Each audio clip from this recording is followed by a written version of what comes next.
자, 이번 시간에는 그 EBS 전공 모의고사 4월 6일 시행된 거 7급 한국사 문제에 대해서 해설 강의를 시작하겠습니다. 자, 그래서 1번부터 바로 볼게요. 자, 1번 문제 보시면, 자, 문제가 조금 헷갈릴 수 있는데, 자, 밑줄 이 지역에서 발전했던 초기 국가에 대한 설명으로 옳은 거 찾으라고 그랬습니다. 근데 이 지역은 중국과의 교통이 편하고 물산이 풍부하여 고조선에서 망명한 중앙의 정치 집단이 정착한 곳이다. 보통 우리가 중앙에 남아 그러면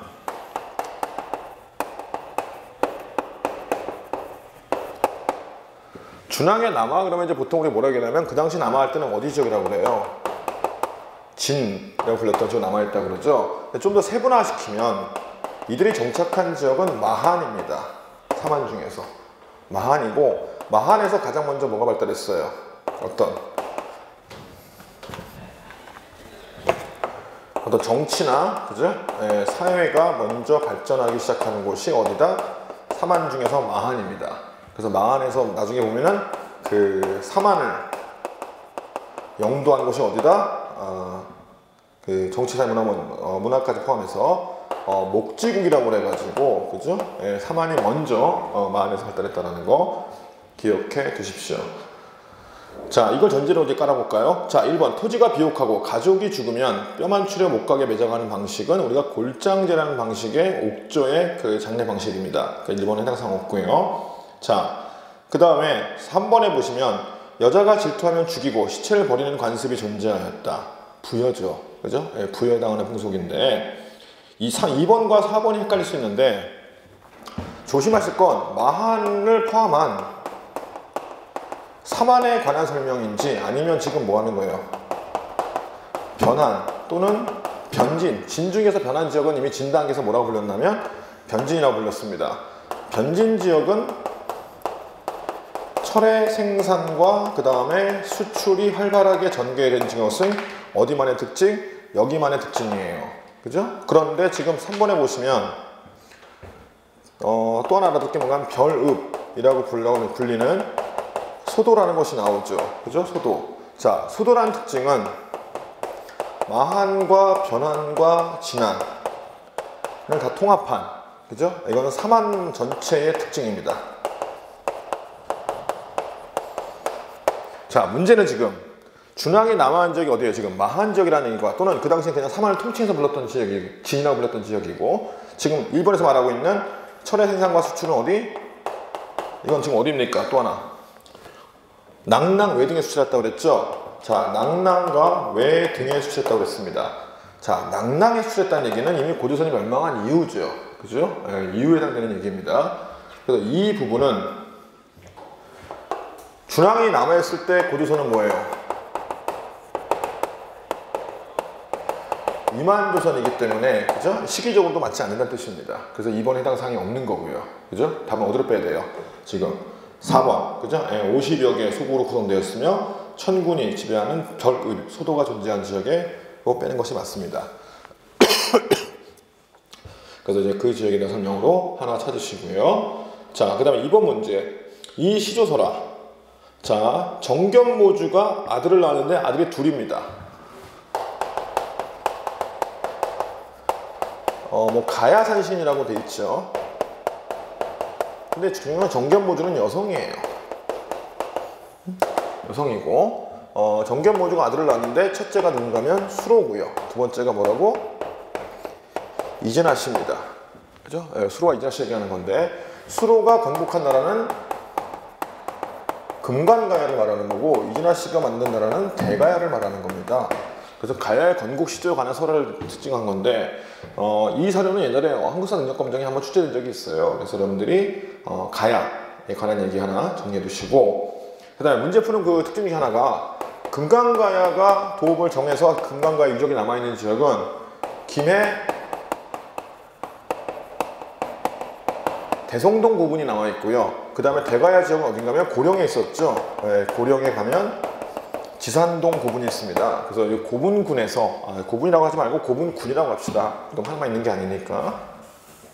그래서 고분군에서 주로 유물이 나온다. 그죠? 이런 데서 이제 유물이 출토가 되고 있습니다.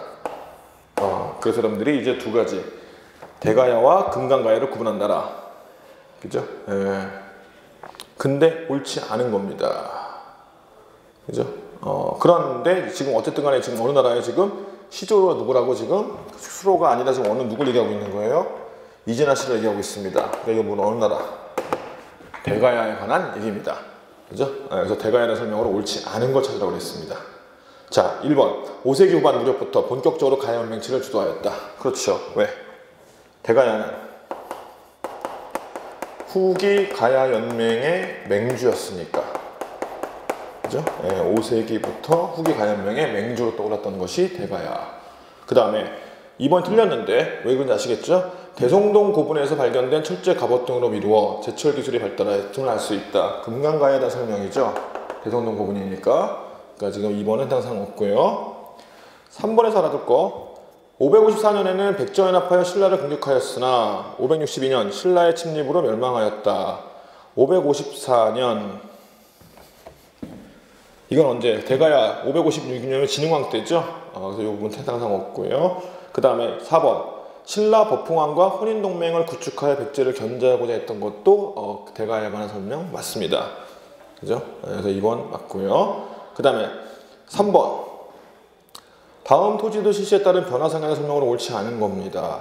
이 토지도가 뭘까요? 중앙 관료들에게 사전이라는 명목으로 과전을 지급하고 있습니다. 과전 동그라미 치고 유가족을 위해서 수신전과 휴량전을 지급하고 공신전과 별사전을 별도로 지급하였다. 과전법입니다. 과전법. 과전법의 변화는 어떻게 됐죠? 과전법에서 직전법으로, 직전법에서 관수, 관급제로 변하는 거.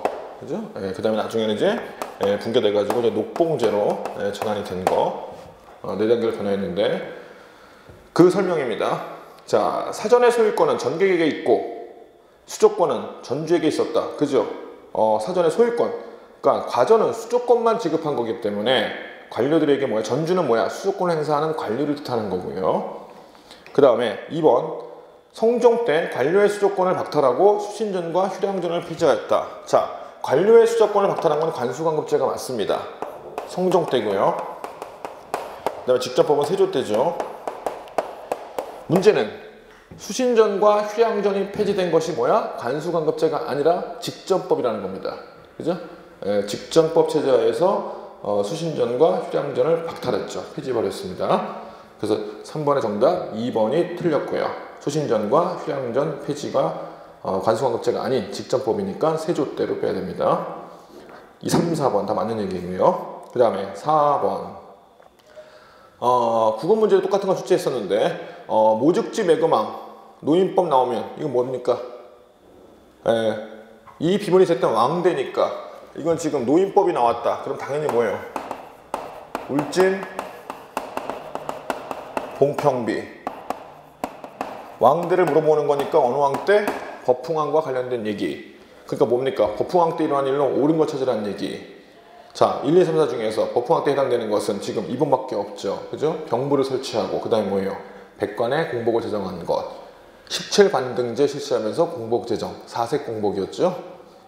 자, 그럼 1번. 주군제를 실시하고 동시에 설치한 사람은 누굽니까? 지증왕입니다. 그죠? 지증왕이고. 그 다음에 3번. 개국이라는 연호를 사용하고 그 거칠부로 하여금 국사를 편찮게 한 사람은 진흥왕.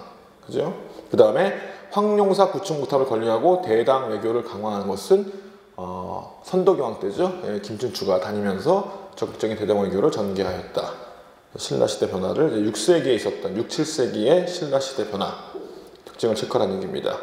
자, 그 다음에 이제 5번 문제인데 고려의 대외관계하는 설명인데 사실과 다른 거 찾으라는 얘기입니다. 사실과 다른 거 조심하십시오. 정종은 거란의 침략에 대비하기 위하여 광군을 조직한 것은 맞죠. 기억 맞는 얘기고. 그 다음에 니은 강조의 정변을 계기로 거란이 침략하였으며 개경이 함락된 것은 언제예요? 거란 2차 침략입니다. 해당 사항 이거 맞죠? 옳은 얘기고요. 그 다음에 D가 틀렸는데요. 왜 틀렸냐면 거란의 침략에 대비하기 위하여 천리장성을 축조하고 별관을 구성하였다. 천리장성을 축조한 것은 거란 침략을 물리친 다음에 개경의 나성과 함께 축조된 것은 맞습니다. 그죠? 하지만 별무반을 구성한 것은 거란 침략과는 관련 없고 뭐예요? 여진의 침략에 대비하기 위해서 만든 거죠. 여진을 토벌하기 위해서. 그죠? 여진족 토벌을 해서 구성한 것이 윤관의 별무반. 그 다음에 리을은 뭐가 틀렸냐면요. 최무선이 화통도감에서 개발한 화약과 화포까지 맞았는데 최무선이 활동한 전투는 관음포해전이 아니라 어디? 진포해전입니다. 진포. 관음포해전은 누구예요? 정지장군이죠. 왜구를 격퇴시켰던 고려말 두 번의 해전이 있는데요. 하나는 진포고 또 하나는 관음포해전입니다. 그죠? 왜구를 물리쳤던. 이것은 뭐예요? 나세와 최무선에 의해서 관음포해전은 정지 장군에 의해서 격퇴시켰다. 이 얘기를 체크하라는 얘기입니다. 그러니까 리을도 틀렸고요. 그 다음에 이종무는 왜구의 근거지인 스시마를 정벌하였다. 이건 맞습니다. 진술 자체는. 근데 지금 문제가 뭐예요? 고려 거라는 겁니다. 그죠? 이종무는 자, 그 다음에 왜구 격퇴 고려 말에 있었던 마지막 건 스시마 정벌인데 이것은 누가 한 거예요? 박입니다. 박이. 자, 이종무가 정벌한 것은 누구예요? 이종무는 조선 세종 1년. 그죠? 스시마 정벌한 게 누구? 이종무입니다. 그러니까 이종무와 박이를 구분하라는 얘기죠. 그러니까 디귿, 리을, 미음 다 틀렸죠. 3개. 답 몇 번? 4번으로 빼시면 됩니다. 그 다음에 6번 문제. 다음과 같은 취지에 입각해 활동한 단체, 조직이 뭐냐 이거죠. 이 설명으로 옳지 않은 건데 지금 그 사료를 쭉 읽다 보면 알 수 있는 키워드가 나옵니다. 맨 마지막 줄에 보시면 향나무를 묻고 미륵불이 하생하기를 기다린다 라고 되어 있습니다. 향나무를 묻는다. 그 다음에 미륵불의 하생을 기원한다. 향나무를 묻고 그 위에 비를 세우는 것을 매향비라고 얘기하고요. 매향 활동을 하는 것은 뭐라고요? 향도입니다. 그리고 향도는 고려 때 시작할 때는 원래 뭐였어요? 불교 신앙 조직으로 시작했고요. 무슨 불교 신앙? 그죠? 미륵 신앙과 관련돼서 만들어진 단체가 향도였습니다. 그래서 6번에 1번 불교 행세에 대한 공동 부조를 위해 만들어진 것이 그 향도의 조직 목적이고 향도를 관리하던 것은 개창리들에 의해서 관리가 되었다라는 거. 그 다음에 3번 고려 중기 이후 국가의 지원으로 상장내와 노동력 동원에 주도한 역할을 한 것이 아니라 고려 정부는 중기 이후에 향도의 활동을 금지시킵니다. 국가의 지원이 틀렸습니다. 국가의 금지 조치, 그 이후로 뭐야? 농촌생활 공동체로 전환됩니다. 그래서 상장내와 노동력 동원 같은 이제 공동 부조 현상으로 전환됐다라는 거 알아두시고, 그 향도는요 조선시대까지 쭉 이어지다가 조선 후기에 향도가 상장내를 주도하는 상두군 조직으로 전환됐고요. 노동균 두레라에서 공동 노동 두레 조직으로 이제 분화됐다라는 거 알아두십시오. 자, 6번 향도, 고려 때부터 조선에 걸쳐서 있었던 향촌 공동체로서의 향도의 역할 전환 어떻게 됐는가 한번 체크하라는 얘기입니다. 그 다음에 7번 이 사건이 발생한 지역과 관련된 설명입니다. 이 사건이 무슨 사건이냐 이겁니다. 성난 주민들이 홍경원의 불을 지르고 승려 10인을 죽이고 어쩌고 저쩌고 나와 있습니다. 그리고 거기 보시면 세 번째 줄에 이미 우리 시골의 격을 올려서 현으로 삼고 또 수령을 두어 안모하였는데 돌이켜 다시 군사를 내어 토벌하여 라고 되어 있습니다. 이거 뭐죠? 공주 명학소에서 일어났던 망이망소의 난입니다. 망이망소에 했던 공주 명학소를 가리키는 거고, 그럼 문제는 지금 공주 지역을 물어보는 게 아니라 지금 뭘 물어보는 거예요? 명학소, 소죠. 그러니까 고려의 특수행정구역이었던 이 소의 기능과 특징을 찾으라는 얘기입니다. 근데 옳지 않은 거니까. 자, 7번에 1번 이 지역은 향리에 관리되는 특별행정구역이었다. 정답입니다. 그죠? 맞죠? 이거는 왜? 정답이 아니라 옳은 얘기입니다. 특별행정구역이었고 이 지역 주민들에게는 거주 이전의 자유가 없는 것도 막 옳고요. 이 지역 주민들은 신량역천으로 국역의 의무를 수행하지 않았다. 국역의 의무를 수행합니다. 일반 평민에 비해서 훨씬 더 많은 그 국역, 조세와 공물과 역의 부담을 담당한다. 그러니까 틀린 거죠. 그죠? 그 다음에 4번 원래 소라는 특별행정구역은 수공업 생산이고요. 향부곡은 농업 생산입니다. 그러니까 향부곡 소 중에 향과 부곡은 뭐 농업과 관련된 것이고 소는 뭐다? 수공업 생산 특수행정구역이다 라는 거 찾으시면 되겠습니다.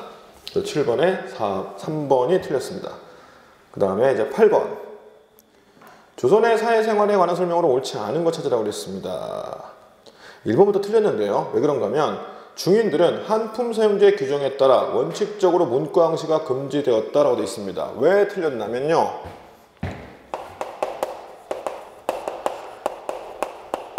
조선의 중인은 둘로 나눠야죠.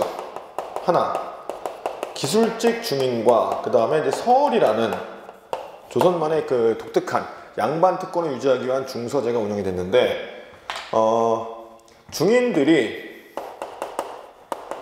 한품 사용의 대상이 되는 것은 맞습니다. 그런데 지금 뭐예요? 이 둘 지역 중에서 여러분 조심하실 게 원칙적으로 문과 응시가 금지된 애들,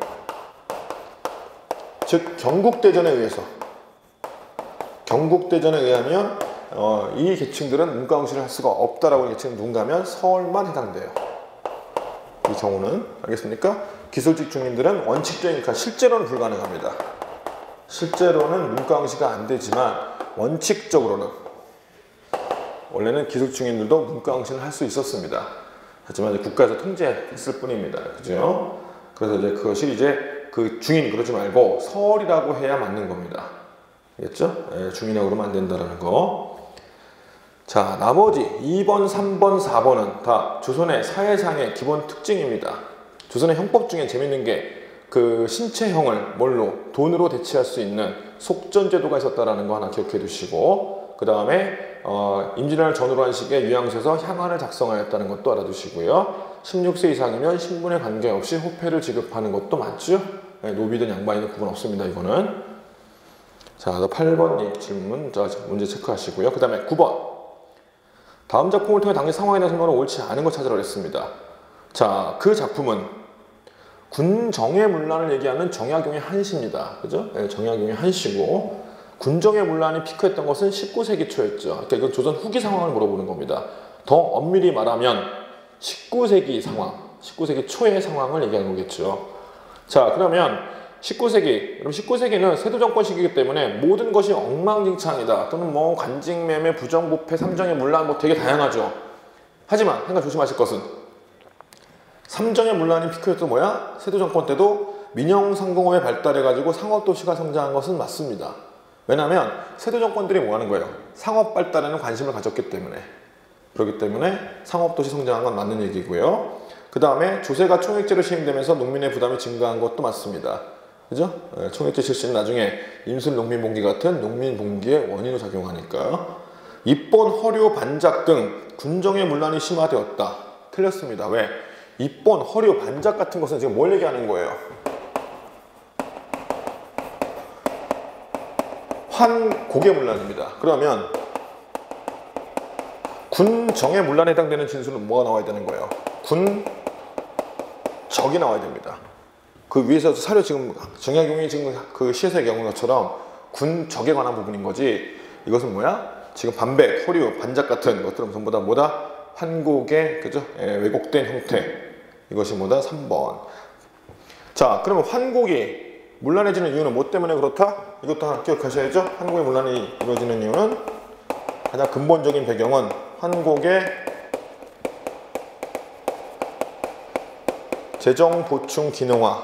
이것이 사실은 환곡 문란의 가장 근본적인 이유였다라는 거 알아두시고, 그리고 그 경상인데요. 아까 상업이 발달했다고 그랬잖아요. 상업 도시들은 경상의 그 쌀에 대한 매점 매석으로 인해서 한양에서 쌀 폭동이 일어나기도 한 것도 있습니다. 이게 언젠가 하면 순조 때 일어났던 미전 폭동 사건입니다.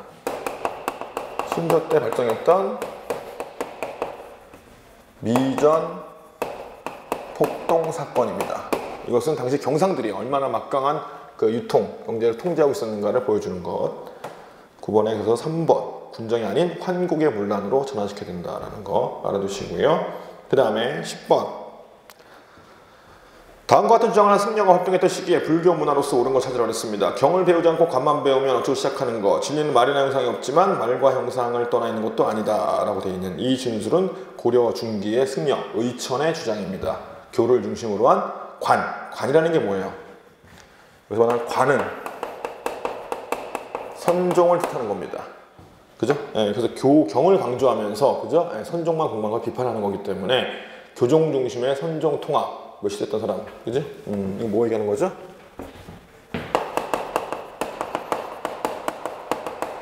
교관겸수, 내외겸전 이런 거 얘기했던 의천의 활동입니다. 의천인 것만 알면 답은 금방 뜨죠. 어디 있습니까? 1번 초료재정경을 보완한 속장경이 간행된 거 의천의 활동 넘어가시면 되고요. 2번 몽고의 침략에 대항하기 위해서 8만 대장이 제작된 것은 최후 정권 때죠. 최후 정권 때고 팔각 원당형의 승탑 양식이 유행하였다. 신라 말에 유행해가지고 고려 초까지 개선되었던 승탑 제작 양식. 법화사상은 누구 거? 요새니까 역시 무신정권기 관련이 없습니다. 그죠? 그래서 1번으로 다 빼시고요. 그 다음에 11번. 자, 다음 수치체제에 관한 설명은 옳은 겁니다. 10정 이상의 호를 대호, 5정 이상의 9정까지의 호를 중호, 뭐 중호, 소호 나눈다. 쭉 뭐 나오고 있죠. 그 다음에 보시면 뒤에 규정을 바꾸어 경작하는 토지 8결을 기준으로 한 명씩 동원하고 1년에 6일 이내로 제한한다. 자, 토지 8결을 기준으로 한 명씩 동원하고 인력부를 동원한다는 얘기고 그 다음에 연 6일 이내로 제한했던 거. 무슨 기준이에요? 이거 경북대전에 나와 있는 내용인데 이건 요역동원 기준입니다. 요역. 그죠? 예, 요역동원 기준이기 때문에 이건 옳은 거 찾는 건데 호적에 등재된 정남을 기준으로 이제 여기 동원하는 게 맞지요. 그죠? 요역이든 군역이든 기본적으로 뭐야 이거는 정. 그죠? 예, 정에게 부과한다 뜻인데 정은 몇 살부터 몇 살? 16세부터 60세에 해당되는 사람에게만 징발하는 겁니다. 이건 요역, 군역, 동일. 자, 1번은 요역, 군역, 동일이니까 요역에 대한 규정 맞겠죠. 근데 2번, 3번은 4번은 왜 틀렸어요? 지금 11번에 있는 것은 요역에 대한 설명이지 지금 군역에 대한 설명이 아닙니다. 근데 지금 2, 3, 4 전부 다 뭐 얘기하는 겁니까? 군역에 관한 얘기를 하고 있기 때문에 관련이 없다라는 거죠. 그죠? 그래서 이거는 군역에 관련된 얘기. 자, 그래서 11번 요역 기준이지 군역이 아니라는 거 체크해 두시고요. 자, 그 다음에 12번 가와 나의 노래가 등장했던 시기의 사회 모습입니다. 자, 가는 뭡니까? 여러분 이 노래 꼭 기억하셔야 되는데 이게 뭔가 하면 1970년부터 진행됐던 새마을운동의 새마을 노래 가사입니다. 자, 새마을운동이었고 새마을운동이 시작된 것은 언제? 70년부터라는 거. 여러분 새마을운동 조심하셔야죠. 왜? 이번에 뭐야? 2013년도에 유네스코 관련 기록문화유산에 포함된 게 뭡니까? 새마을운동 관련 문건과 그 다음에 임진왜란 때 난중일기가 포함됐기 때문에 꼭 기억해 두시고 나는 1970년인가 71년에 발표된 것으로 아는데 김민기라는 사람이 쓴 작사 작곡한 아침이슬이라는 노래고 양희은이라는 가수가 불렀던 노래입니다. 아침이슬인데 이 아침이슬이라는 노래는 기본적으로 뭐다? 70년대 유신에 저항하는 저항 가요로서 이제 그 이후에 쭉 불리웠던 노래입니다. 그 당시 이건 뭐야 지금? 70년대 시기의 사회 모습이 아닌 것 찾으라고 되어 있습니다. 등장했던 시기입니다. 등장했다는 얘기는 둘 다 70년대 딱 되겠죠? 그러니까 이건 뭐예요? 아닌 거는 1번 틀렸죠. 왜? 과외가 금지되고 대학 입학 본고사가 폐지된 것은 전두환의 작품입니다. 알겠습니까? 이건 5공화국 전두환의 작품이었다는 거. 80년대니까 관련 없고요. 근면자조협동의 새마을운동 시작. 그 다음에 청년문화 등장한 거 맞고요. 왜? 그 나 노래가 대표적인 뭐야? 통기타 노래입니다. 통기타 가수들의 노래 통기타 가요라고 불렸던 거. 중화공업이 70년대 우리나라의 경제정책의 특징이죠. 60년대 노동집약제 경공업에서 70년대 뭘로 바뀌죠? 중화공업 성장 전략으로 전환됩니다. 따라서 뭐야? 중화공업이 성장했다 전략이라는 것은 남성 노동자 비중이 높아졌다고 볼 수 있는 거죠. 60년대 노동집약제 경공업은 여성 노동자 비율이 높고 70년대의 중화공업은 남성 노동자의 비율이 높아지는 겁니다. 그래서 12번 이렇게 설명하시고요. 그 다음에 13번. 자, 다음은 어떤 회화의 특징을 설명한 글이다. 이 회화가 제작되던 시기의 사회문화현상으로 옳지 않은 것 찾고 있습니다. 그 회화는 뭘까요? 정통 회화의 종류를 모방하여 생활 공간의 장식 및 민속적 관습에 따라 제작됐다. 속화라고도 불리며 여염집의 병풍, 족자 또는 벽에 붙여진 거. 민화라고 불리는 회화입니다. 민화. 여러분 민화가 등장하면 언제야? 민화는 서민 문화의 대표적인 케이스고 당연히 이건 어느 시기? 조선 후기에 해당 설명이겠죠? 그래서 조선 후기의 상황을 찾으라는 얘기입니다. 옳지 않은 거니까. 자, 옥계시사와 서원시사를 중심으로 한 위학문학이 발달한 거 조선 후기 현상 맞습니다. 중인들의 문학활동. 그 다음에 양반 문벌제도를 비판하는 한문소설이 등장한 거, 제작되었다. 양반전 얘기하는 거니까 맞겠죠. 그 다음에 향전의 증가로 향해가 수령의 자문기구화 되었다. 그죠? 신향의 등장에 따라서 향전이 증가하니까 정조 때, 그죠? 지방관의 권한을 강화시키면서 향의 권한이 대폭 약화됐다는 거. 4번, 서민들의 경제력 향상과 지원을 바탕으로, 그죠? 예, 각종 절들이 창건된 건 맞습니다. 그런데 그 절이 하나 틀렸죠. 뭐예요? 원각사는 조선 후기에 건축된 절이 아니라, 이거 누가 만든 절이에요? 원각사지 10층 서탑, 세조 때입니다. 그죠? 예, 세조 때, 세조의 불교 진흥 측에 입각해서 지어진 사찰, 원각사고요. 화엄사 각황전은요, 법주사 팔상전, 금산사 미륵전과 더불어 17세기 이후에 건축된 사찰 맞아요. 그러니까 조선 후기 상황 맞고요. 자, 그래서 13번 이렇게 정리해 두시고, 그 다음에 14번. 어느 왕 때입니까? 지금 그 사건은 무슨 사건일까요? 나주라는 표현이 등장하고 있습니다.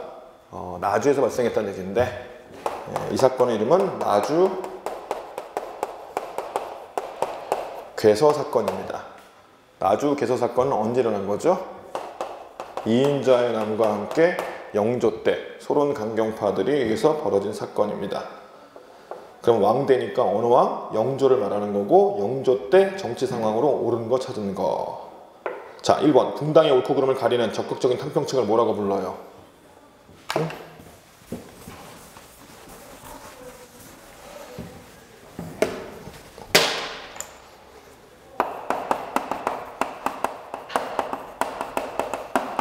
준론탕평이라고 얘기하는 거고요. 그 다음에 2번에 붕당의 급격한 교체, 왕실의 비중을 증가시킨 형태는 한국정치입니다. 이건 언제예요? 정조 때고, 이건 언제예요? 숙종 때입니다. 그죠? 살림의 존재를 무시하는 정책, 그죠? 이 정책이 뭐죠? 영조 때 지냈던 탕평정책에 해당되는 내용이고, 비변사와 이조전랑의 정치적 비중이 증가한 게 아니라, 비변사는 맞는데요, 이조전랑 같은 경우는 뭐예요? 영조가. 그 다음에 이제 완론탕평인데, 영조의 탕평은 영조의 이 탕평 정책 중 하나 뭐가 있죠? 가장 중요한 것 중에 하나가 이조전랑이 가지고 있는 그 자천권, 후임자 스스로를 추천할 수 있는 권리와, 그 다음에 그 3사 언관 추천권, 이 두 개를 폐지시켰습니다. 따라서 뭡니까? 전랑의 비중은 떨어졌다고 얘기해야 되죠. 그죠? 네. 그래서 지금 14번에 4번. 전랑의 정치적 비중이 증가한 부분이 틀린 겁니다. 그죠? 네. 그래서 4번에 틀렸고요. 영조 때 정책입니다. 자, 그 다음에 15번. 다음과 같은 창립선언문을 발표한 단체 활동으로 옳은 것 찾으라고 했습니다. 이 창립선언문 뭡니까? 혁신, 유신 뭐 나오고 있습니다. 그 다음에 공화정치의 독립국이다. 자, 혁신, 유신을 강조하면서 공화정치의 독립 국가 건설을 강조했던 단체는 1907년에 만들어졌던 신민회입니다. 그죠? 신민회죠. 그러면 신민회 활동은 애국개몽운동과 독립군 기지건설운동을 동시에 전개했던 유일한 단체죠. 어디 있습니까? 2번에 보시면 태극성원 건립, 자기회사 건립 같은 개몽운동의 한 부분과 신해용 무관학교 설립, 만주, 삼원보에 설립했죠. 독립군 기지건설운동을 동시에 전개했던 단체는 신민회. 15번에 2번 신민회 활동이고요. 1번 친일파 암살과 군자금 모금 활동을 전개한 단체는 뭡니까?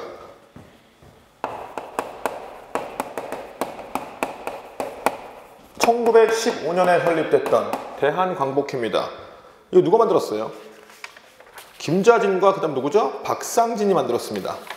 그죠? 김자진과 박상진이 만들었다는 거.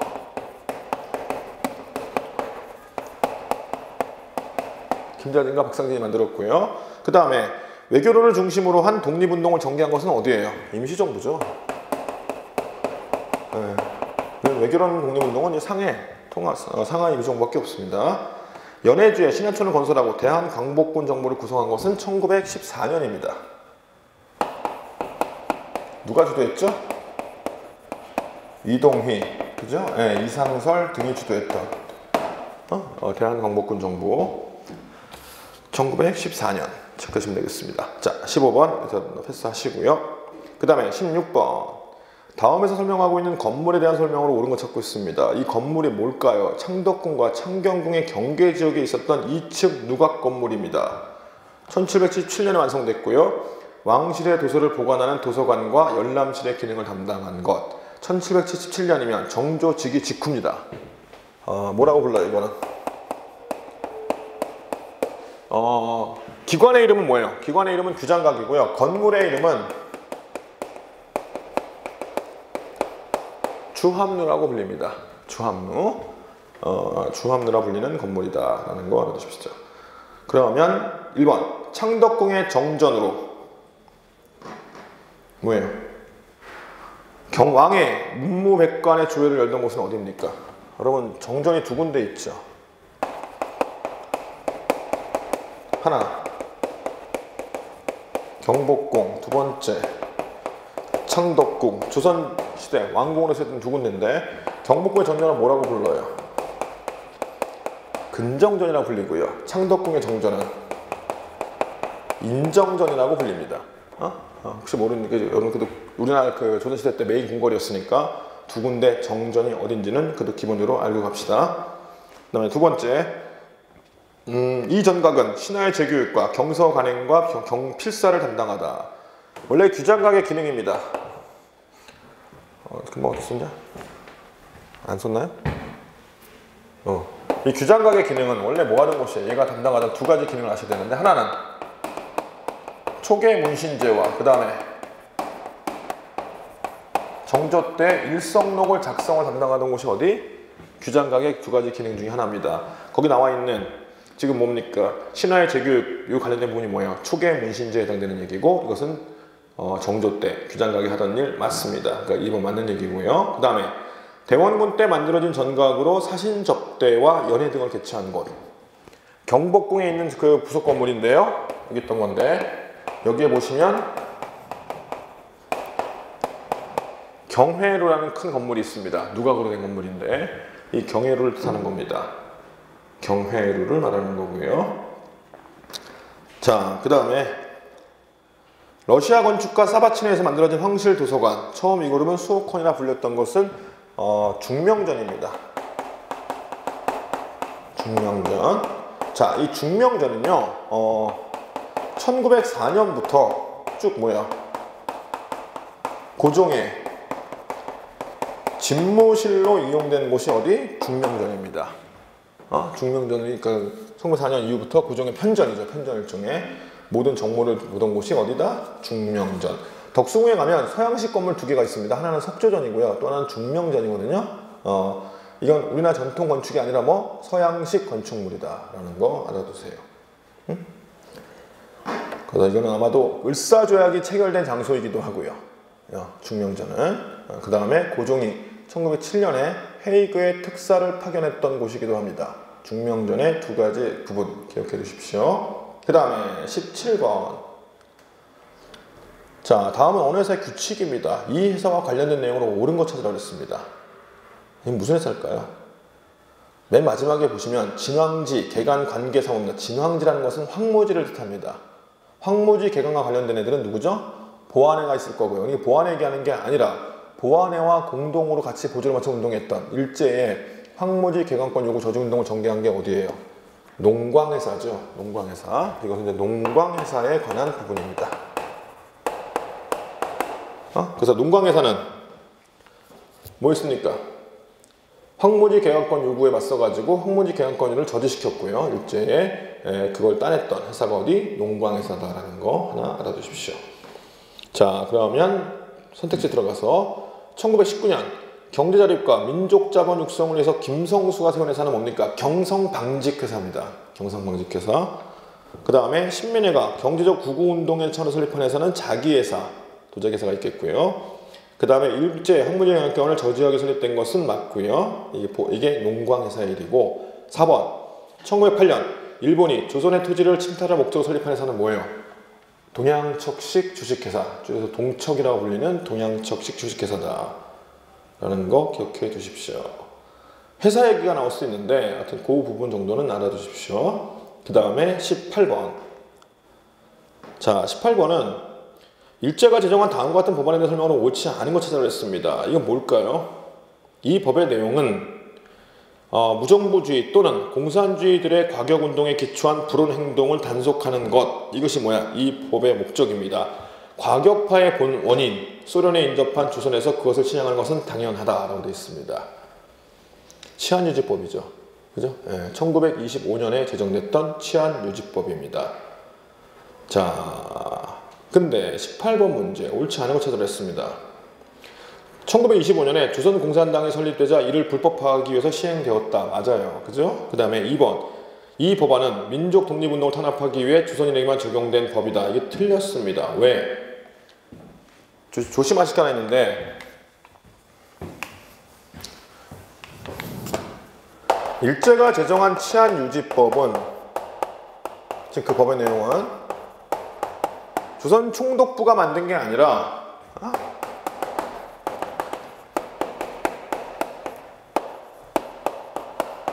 일본의 내각이 제정한 법이에요. 이게 무슨 말이에요? 원래 어디 적용됐다는 뜻입니까? 원래 일본에 적용되다가 이것이 조선으로 그 적용 범위를 확대한 법입니다.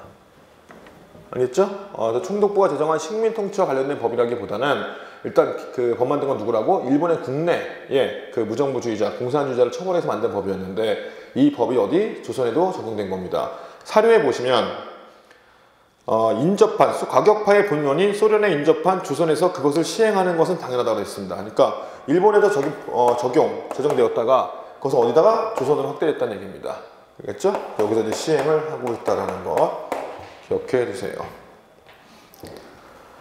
자, 그래서 봤고요. 그 다음에 3번. 이 법안의 제정으로 민족유일당 운동이 전개되는 계기가 되었다. 이게 왜 옳은가 하면요. 이것 때문에 뭐야? 공산당의 세력이 급격히 약화되죠. 공산당의 세력이 약화되고 불법화되니까 결국 뭐야? 공산당이 뭘 선언합니까? 정우의 선언을 발표하게 됩니다. 그리고 나서 민족유일당 운동이 어떤 계기를 마련했죠. 그래서 3번도 옳은 얘기고요. 그 다음에 1942년에 발생했던 조선어 학회 사건은 일제가 치안유지법으로 단속한 사건입니다. 그래서 이 부분도 하나 체크해 주십시오. 그래서 18번 치안유지법에 관한 법 내용 하나 체크. 그 다음에 19번. 자, 이 자료를 바탕으로 전개된 일제식민통치 내용입니다. 자, 조선 통치의 방침인 일시동인의 대의를 존중하고 동양평화를 확보 나오고 있습니다.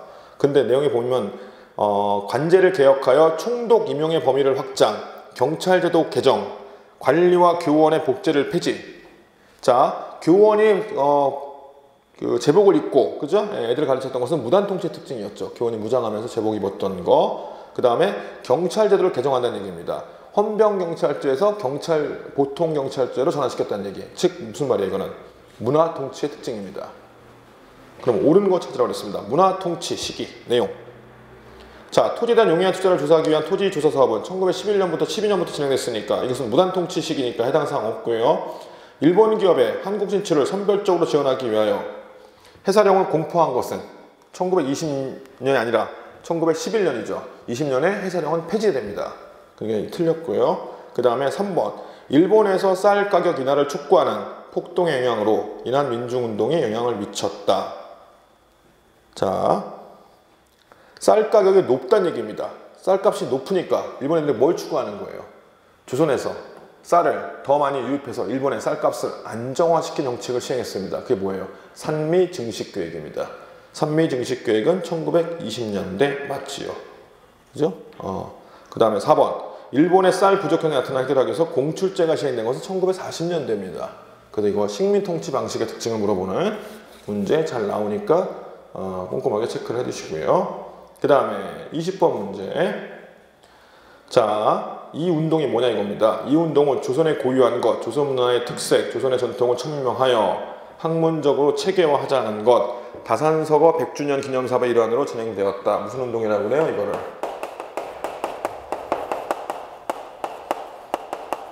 조선학 운동이라고 얘기합니다. 조선학 운동을 주도한 사람들은 안재홍과 위당 정인보 선생에 의해서 전개됐고요. 그 다음에 이들의 중요한 운동은 뭐죠? 결과물은 다산서가 100주년 기념이었잖아요. 그래서 이제 다산의 그 글들을 모아서 여유당 전설을 이제 간행한 것. 그죠? 또 하나, 실학이라는, 이런 어떤 개념을 이제 도출해낸 것. 이것도 조선학 운동의 특징입니다. 그래서 이 두 내용 꼭 기억해 두십시오. 그러면, 그 다음에, 전개된 것은, 조선학 운동이 본격 전개된 것은 몇 년도인가 하면 1934년입니다. 그래서 이거는 30년대 전개된 민족운동의 하나다 라고 알아두십시오.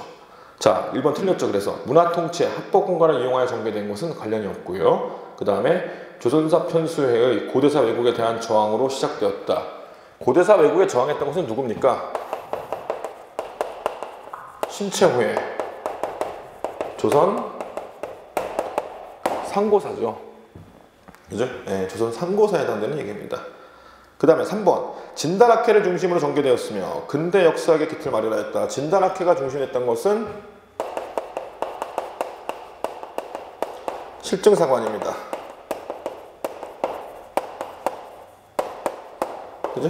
네, 실증주의 입각해서 역사 도술하자. 객관적인 역사 연구 태도를 강조했던 운동, 이병도 등이 이제 주도했던 운동입니다. 자, 답 4번이죠. 안재홍과 정인보를 중심으로 전개되었으며 실학이라는 개념을 도출하였다. 그죠? 이것이 뭐야? 조선학 운동입니다. 그래서 기본적으로 뭐예요? 여러분들이 그 조선학 운동을 포함해서 진달학회라든가 신채호라든가 이런 그 민족문화 수호운동에서 역사 파트에 관련된 얘기들은 중점적으로 반드시 체크를 해놓으셔야 될 겁니다. 지금 문제는 얼마든지 나올 수 있으니까 다른 식으로. 이거 말고도 뭐 있어요? 민족주의 사학이라든가 사회경제 사학이라든가 그죠? 이런 부분들까지 포함해서 반드시 숙지를 해놓으셔야 될 겁니다. 자, 이렇게 해가지고 여러분 한국사 문제를 풀어봤고요. 7급 정도 수준이면은 뭐 그렇게 아주 고난도의 난이도 문제는 아닙니다. 그죠? 몇 가지 좀 새로운 형태의 문제들이 보이긴 하시겠지만 이 정도 문제는 아마도 그냥 중상 정도 난이도니까 여러분들 그 시험 준비하시는데 많이 도움이 됐으면 좋겠습니다. 자, 수고하셨습니다.